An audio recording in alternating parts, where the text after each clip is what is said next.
What do these two things have in common? Keep watching to find out.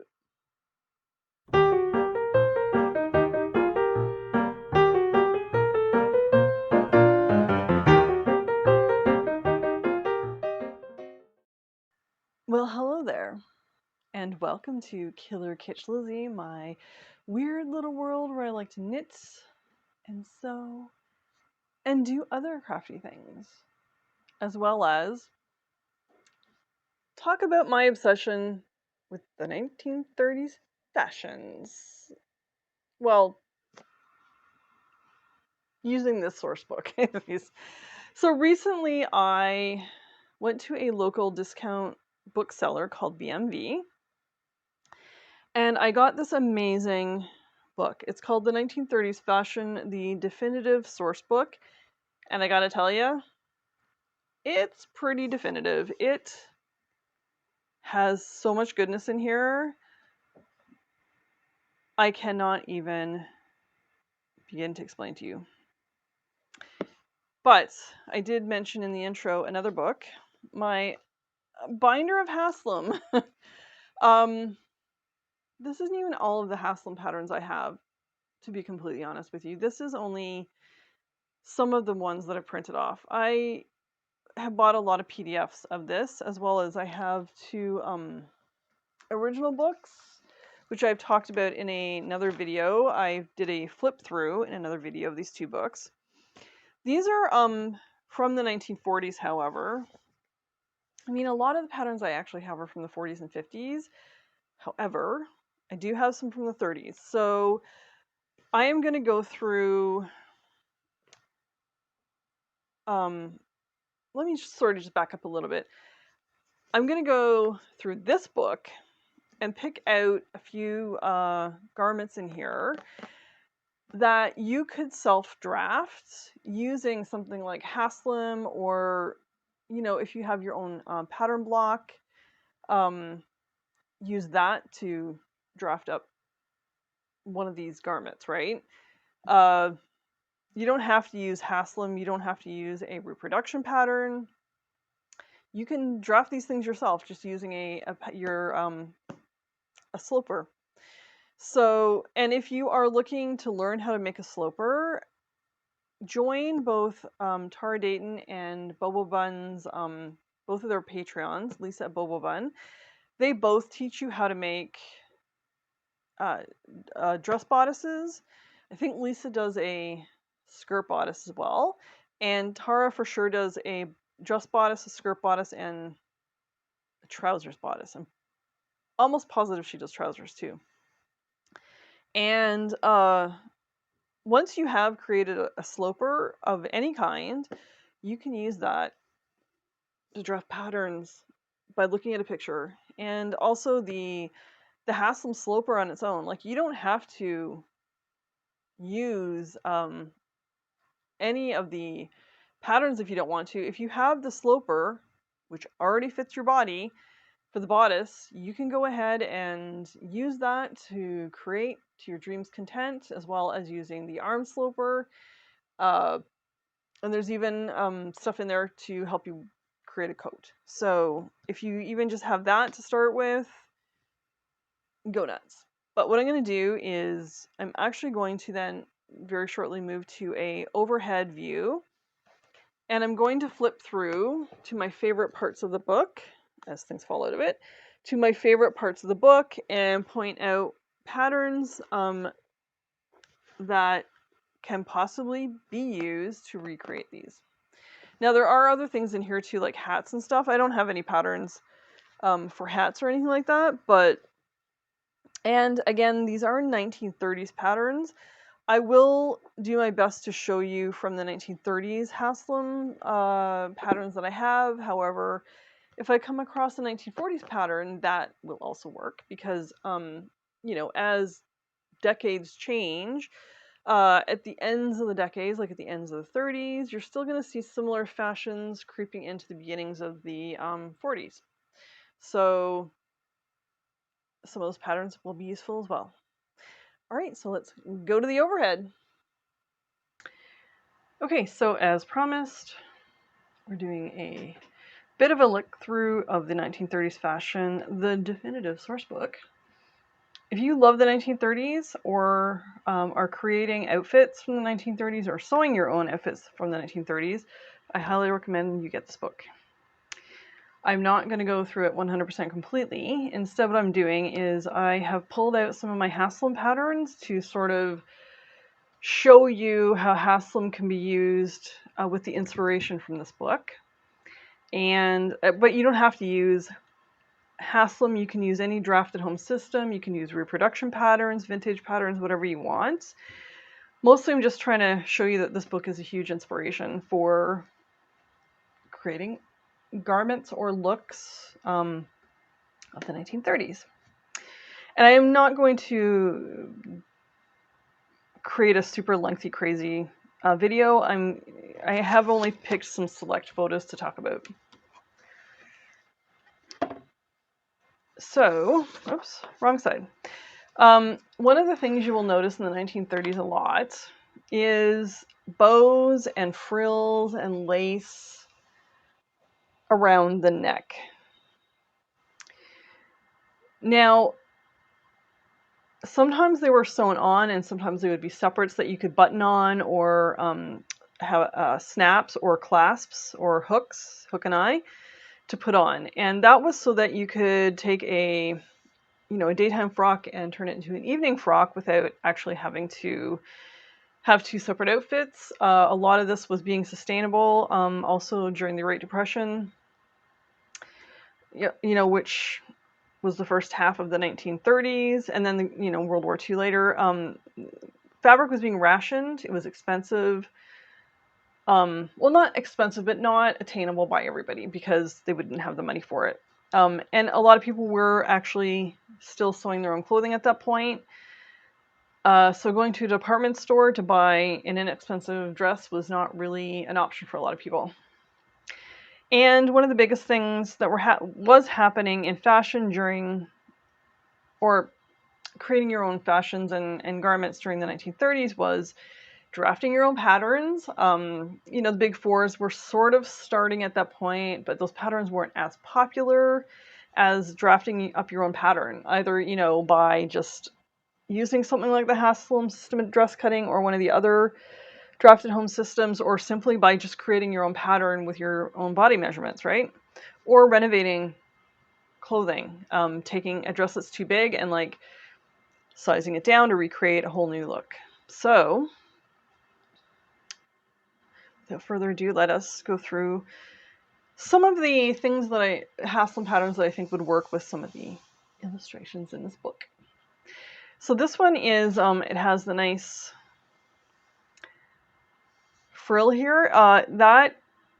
It doesn't say it's detachable here, but it probably could be very easily.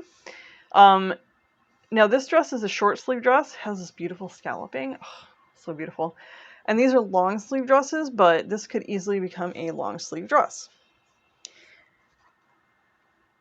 And these are more drapey fabrics too. It could also be the way the person illustrated the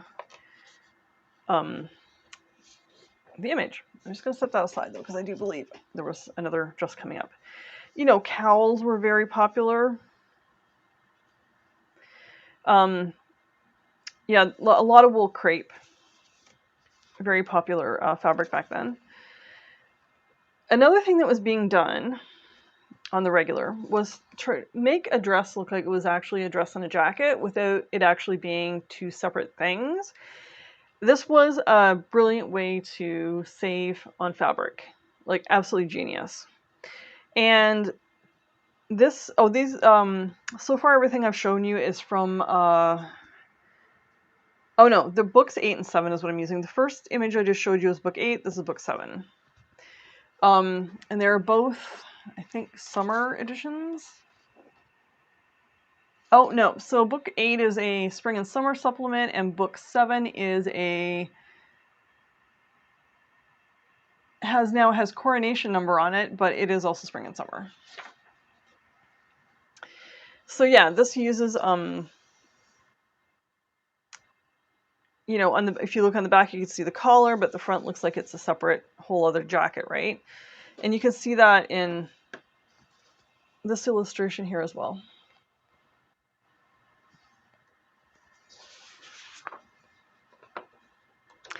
And also, this was another huge thing was, again, this is making it look like it's a jacket and skirt, when in fact it is not. It is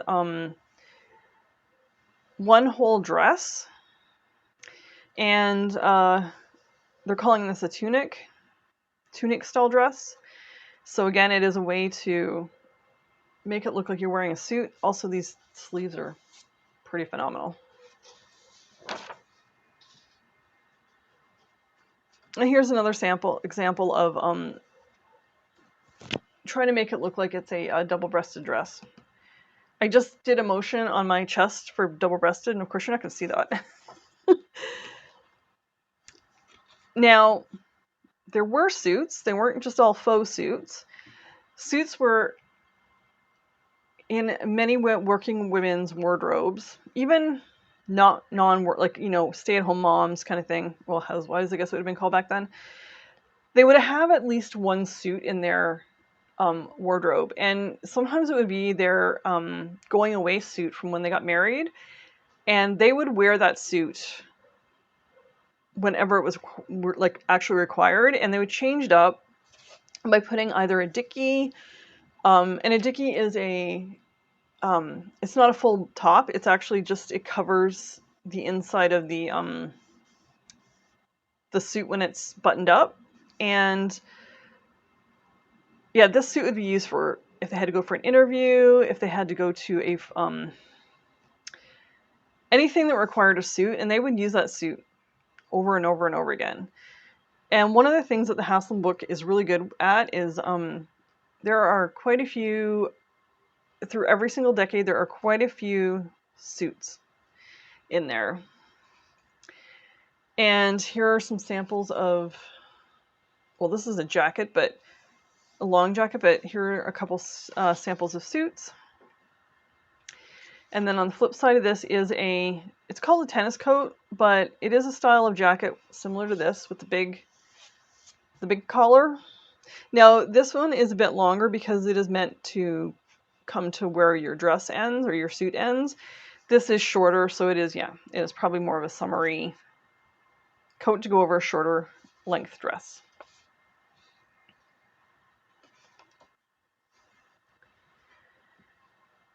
Another thing in the 1930s that was incredibly interesting was they cut a lot of garments on the bias.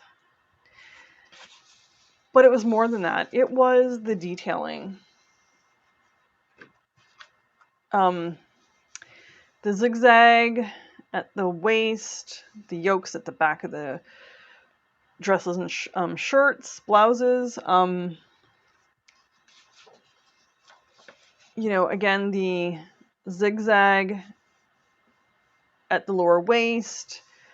All of the detailing to make something that would be a plain garment look just absolutely stunning. You know, in this dress here, in this case, these tulip type leaves come up. This is called chic Parisian. And here's another example of trying to make something look like it is like two separate pieces.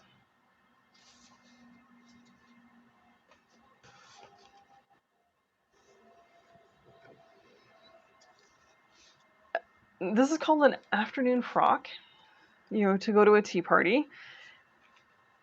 If you're watching movies from the 1930s, you will see a lot of long gowns, but in a lot of cases they're more, they're not evening gowns, but they are tea party gowns, or even, you know, afternoon drinks gowns. And this is one example of it. And this is a shorter version, and this is in chiffon, but this is a shorter version of what might have been worn to a tea party.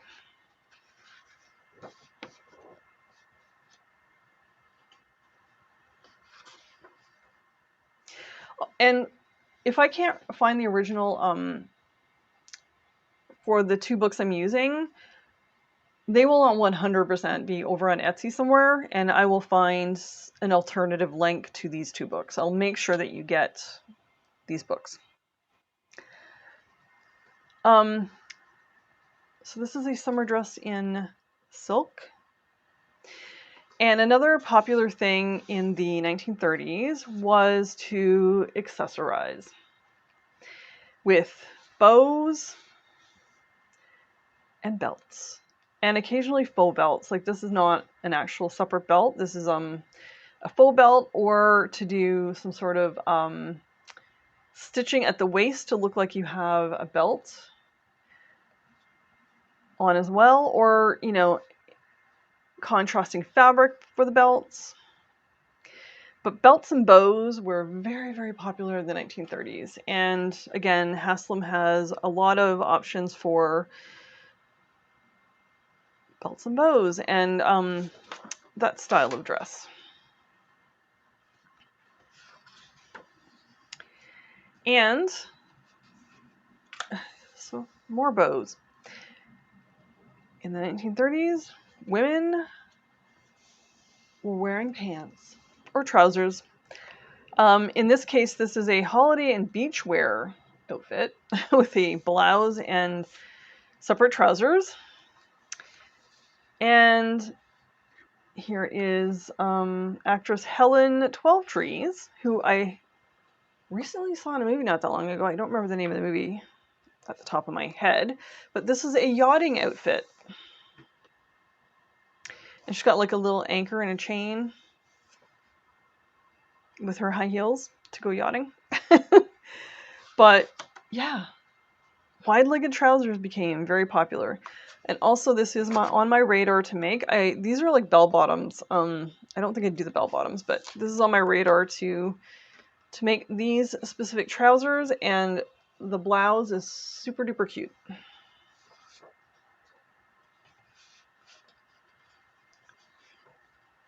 Oh, here we are.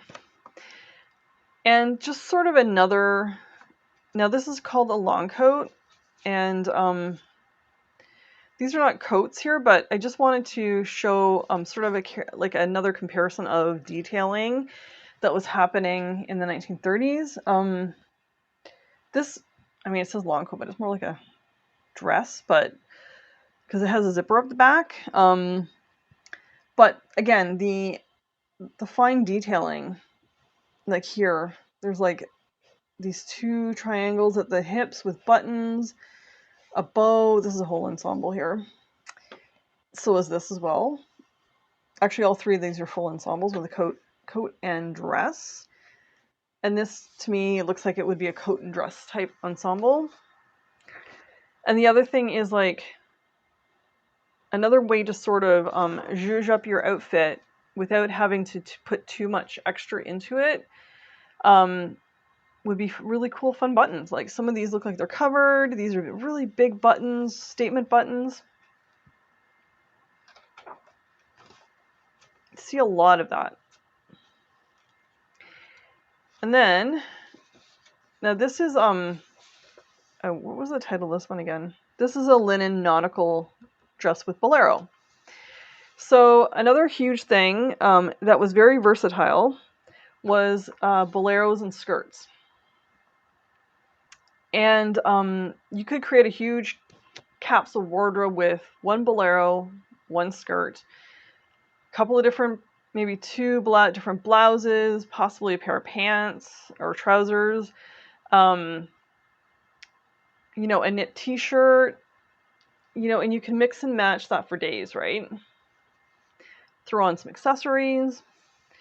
And that is, well, in this case, this is, you know, separate. Here is a dress with a bolero, but you could, if you had a solid colored bolero, you could definitely change it up with that. But boleros were very hugely popular and an easy way to change up an outfit very, very quickly.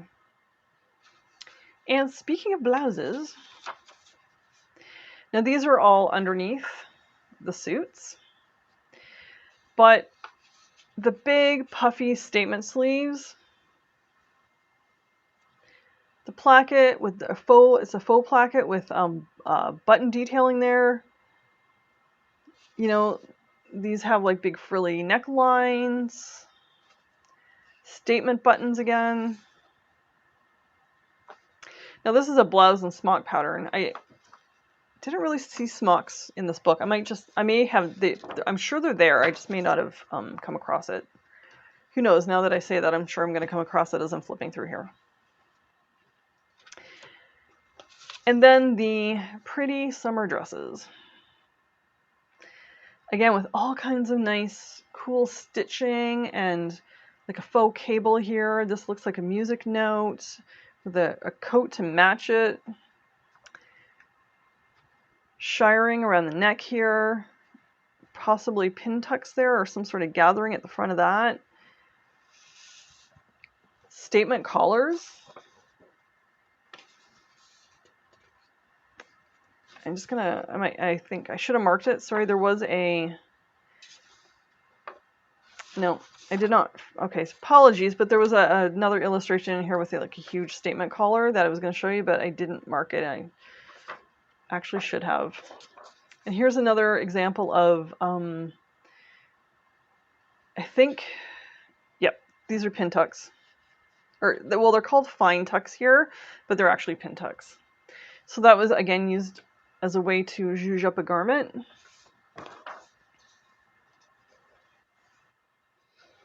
And now we're getting into the evening frocks. Not everyone had or could afford evening frocks. Usually they would be like a finer fabric would be used for that, like silks, and in this case lame.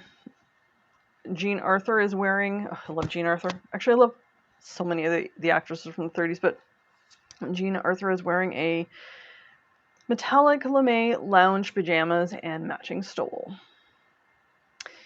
But again, the detailing, like here, there's some like frills along here, like lace at the top with frills hanging off.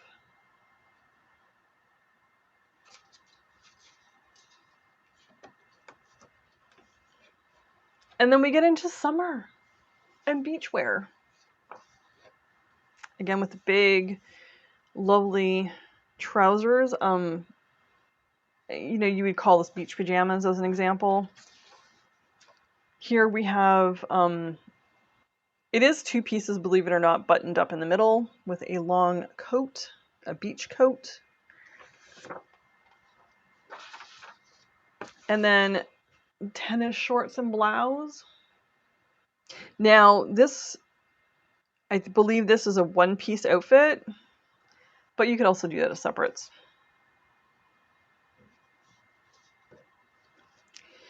But just this book covers, oh, and there's winter wear, but I didn't print off any winter Haslam stuff. There is though. But this book just look, there's bridal stuff in here. I'm just gonna do a quick flip through before I wrap this up. Look at the hat with the brooch and the beautiful handbag. Tons of hats in here. If you're do millinery stuff, you will love this book for that. There's quite a bit actually. A huge chapter of it, as you can see. It says 1930s accessories, but it's mostly hats. There are a few other things in here, but Dorothy Lamour and Irene Dunne in beautiful gowns. Look at that beautiful gown. All of them actually, and in these beautiful floral prints too. These are all crepe. Crepe was very, very popular back then. You know, the beautiful, that was probably hand embroidered.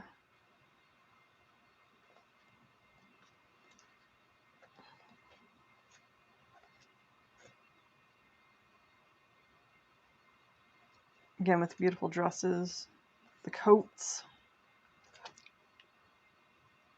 Organza was also used a lot. Chiffon, organza, crepe. Irene Dunne is also in here quite a bit. I'm not mad about it. It was just absolutely stunning. They talk about décolletage, things like that. More suits, fall coats. But yes, I highly, more trousers, zigzag, not scallops, but similar to scallops there, zigzag detailing. But yes, I highly recommend that if you are into the 1930s, just into the 1930s, not even dressing 1930s, not buying vintage 1930s, not even making 1930s. If you are into the 1930s, get this book. There is also one for the 1940s and the 1920s. Yep. I do believe there is one for the 1950s as well. I'm positive I've seen one somewhere. Anyways, I'm looking to get my hands on the other two books, the 20s and the 40s. I bought this in Toronto at BMV. It might have been the only one that they ever got. They might not have any of the other ones, but I'm going to be checking other stores to see if I can find these. So yes, I hope you enjoyed that. Well, I hope you enjoyed that, and I hope you found some of that information helpful.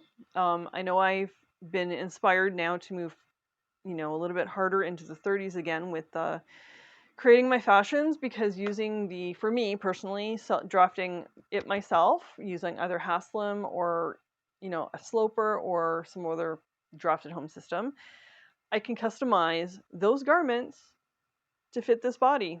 You don't have to be, very slender to fit into the 1930s clothing, as we keep getting told, right? If you're curvilicious, you can still make those garments. Don't forget that. So yeah, until next time, stay kitschy. Bye! Oh, also, thumbs up, comment, and subscribe. Thank you. Bye!